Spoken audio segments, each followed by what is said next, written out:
hawa wananiongelesha hapa kwa maneno, mimi nitawajibu kwa vitendo.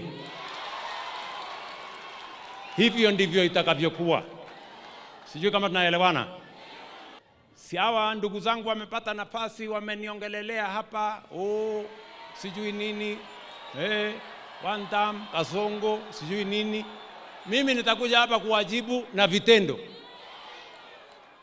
Na mimi nimesema hivi, taifa letu la Kenya, mimi nikiwa kiongozi wa taifa letu la Kenya, kwa mapenzi ya Mungu na kura zenu wakati huu, mimi nitaunganisha taifa letu la Kenya.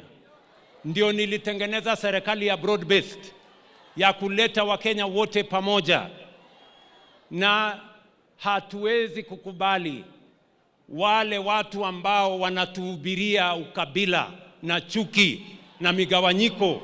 You have no space in the Republic of Kenya. You cannot. Hamuwezi kuja kutuambia ya kwamba mimi sina vita. Mimi naelewa nilipigiwa kura na watu wa Mlima. I understand that. Mimi si wazimu na mimi si mjinga na mimi si mlevi. I know what I'm doing.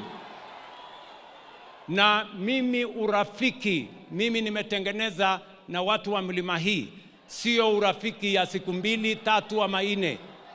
Na mimi naelewa mtu asiniletee vita yake, alete kati yangu na watu wa Mlima.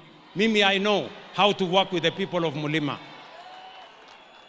Na mimi nataka niseme hivi, sikizeni my friends.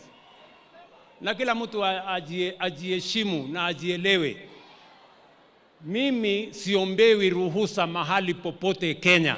Mimi ni rais wa Jamhuri ya Kenya. And I will go any place and I will do everything as the President of the Republic of Kenya. And I am not going to ask for permission from anybody, whoever you are. Siwezi.